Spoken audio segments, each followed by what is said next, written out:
Hello friends, now we are studying transients on transmission lines.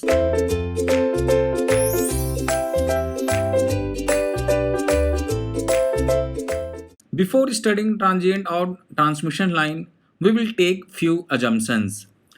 First assumption is short circuit takes place when line is unloaded. Second assumption is line capacitance is negligible and the line can be represented by a lumped RL series circuit. So the first point is short circuit takes place when line is unloaded, means before short circuit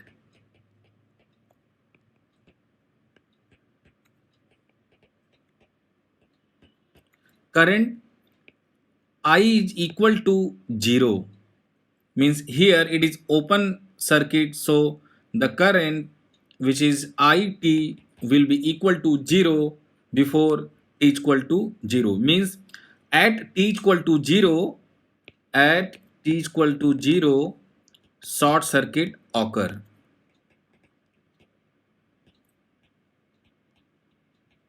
But first, at t equal to 0, short circuit occur, but first we are taking assumption. So this was the first assumption, short circuit takes place when line is unloaded. The second point is line capacitance is negligible and the line can be represented by a lumped RL series circuit.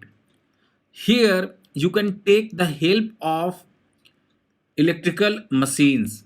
Like here what in DP Kothari has been done, the impedance value of generator and the impedance value of transmission line has been clubbed together and has been represented with R and L. So this is RL circuit clubbed together. Now the third assumption is the transmission line is fed from the transmission line is fed from constant voltage source.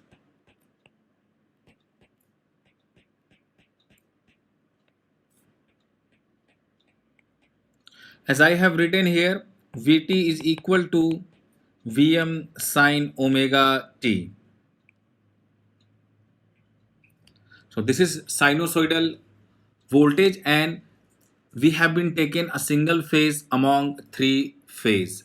Now what will happen when short circuit occur? So short circuit occurs at t equal to 0.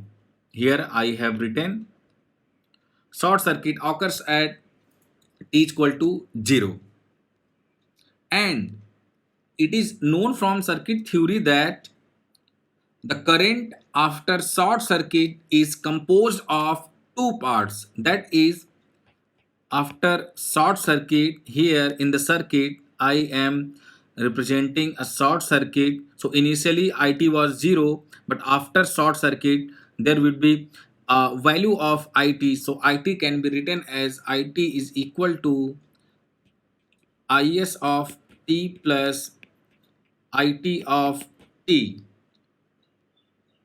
What is IST and what is ITT? IST is steady state current and ITT is transient current. So IT is equal to IST plus ITT. So now what we have to do? We have to find out the value of IST and ITT so that we can write the value of total current IT. And one more point here also. Before t equal to 0, there was no current, means I of 0 minus will be equal to 0. Here there is inductor connected in the circuit, so we will take the help of transient circuit. So if I 0 minus is equal to 0, so I 0 minus is equal to I of 0 is equal to I of 0 plus this is total current, that will be equal to 0, means if I 0 minus is equal to 0, then I 0 will also is equal to 0. So always remember I of 0 is considered to be 0. So now we are going to calculate the value of IST and ITT. IT is equal to Is of t plus it of t. Once again I am writing here. So now we need to calculate the ist. If we know the value of Vt is equal to Vm sine omega t, and if we are talking about the symmetrical condition, then this is the RL circuit. So simply the ist means symmetrical part will be equal to Vm sine of omega t minus phi, because in case of RL circuit the current always lags voltage by an angle of theta or phi. I can represent here or phi or theta. You can take any value. So I am taken ist is equal to Vm sine omega t minus theta here. You can also take phi. So the value of ist will be equal to what? The value of ist will be equal to Vm upon mod z here. So Vm upon mod z sine omega t minus theta. So this will be the value of ist. And what is z? Z is equal to r plus j xl. I am writing here z is equal to r plus j into xl here. So mod z we can represent with under root of r square plus xl square, and the value of theta is equal to tan inverse xl by r. So in this given equation we know the value of mod z and we know the value of theta. So ist is equal to Vm upon z sine omega t minus theta. Now focus on the transient current. If we are writing the transient current, then with the help of circuit theory we can directly write ITT is equal to Vm upon z sine theta e to the power minus r into t upon L. So ITT is equal to Vm upon z sine theta e to the power minus r by L into t. So the total current IT will be equal to Vm upon z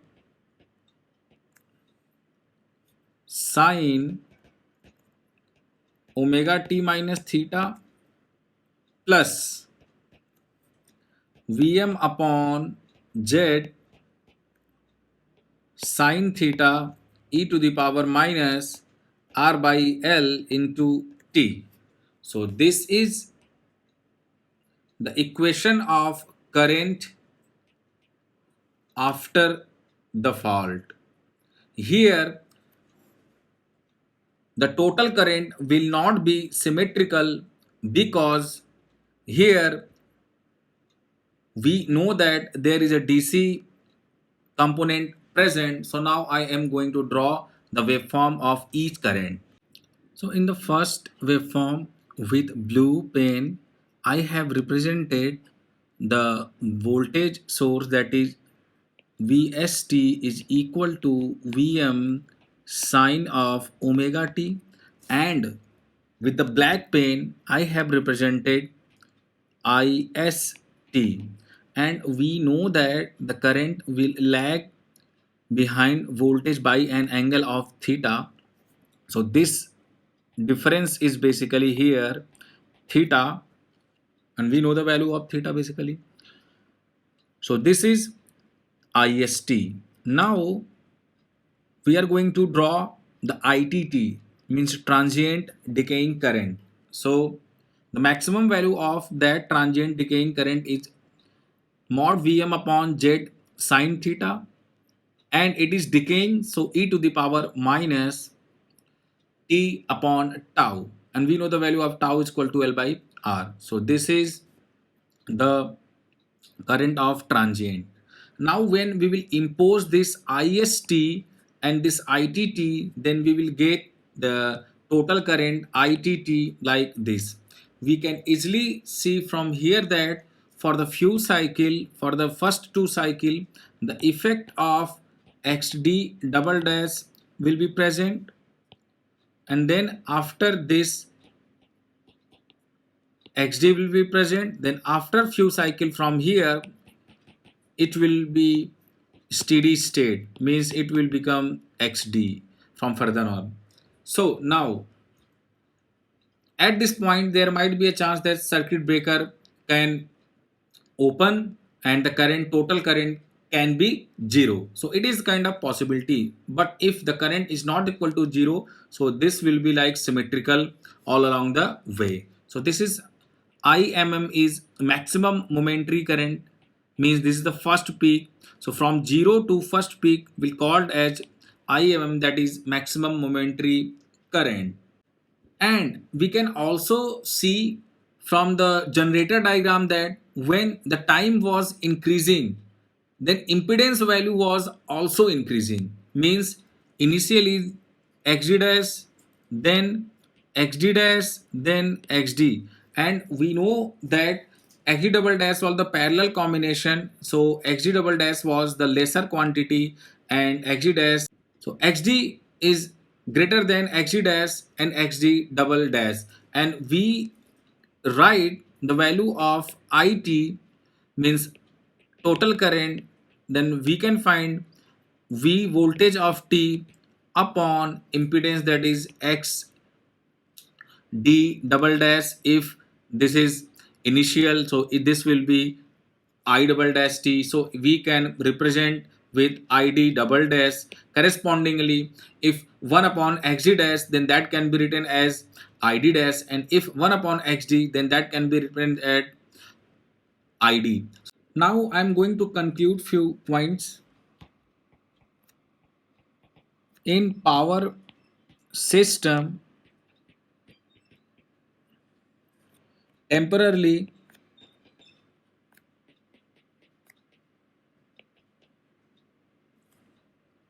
the sinusoidal steady state current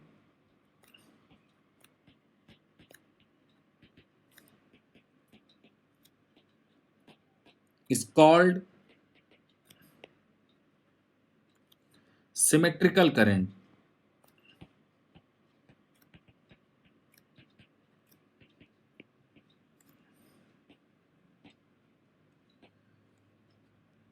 And the next point is unidirectional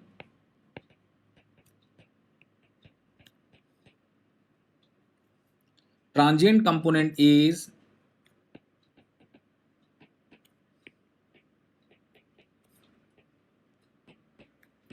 called the DC offset current.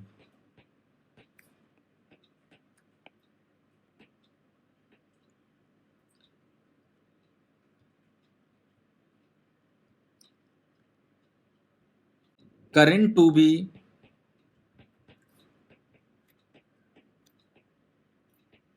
unsymmetrical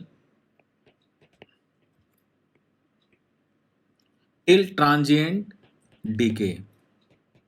So these 3 points, as I have discussed these points earlier when I was explaining in the diagram, but now I have mentioned clearly that unidirectional direct current is called as DC offset current.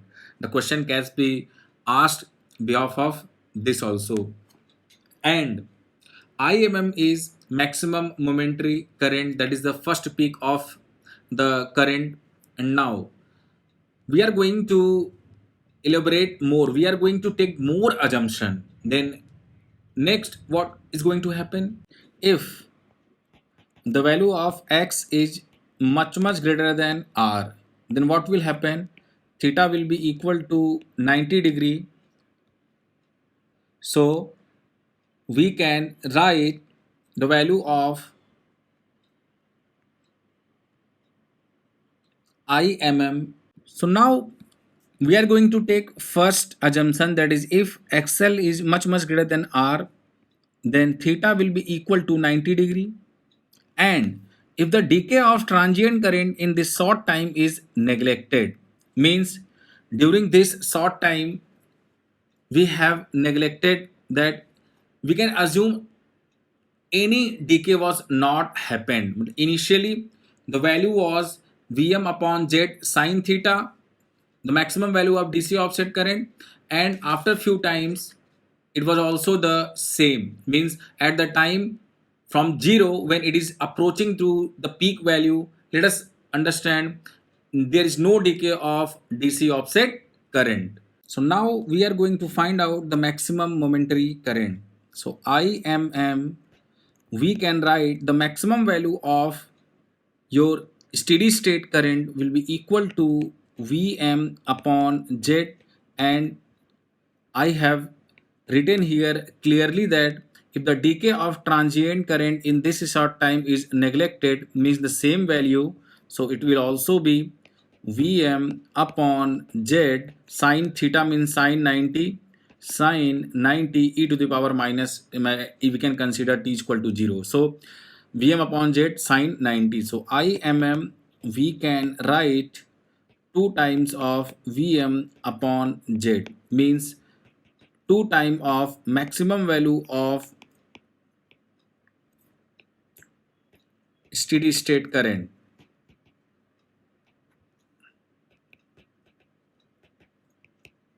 So this is the doubling effect.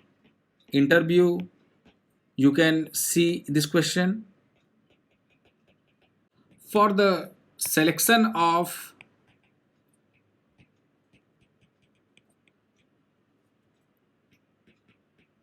circuit breakers,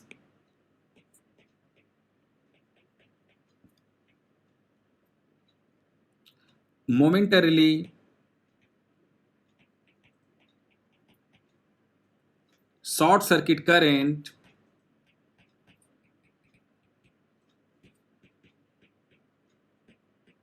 is taken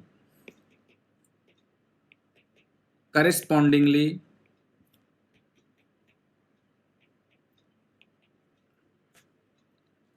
to its maximum possible value.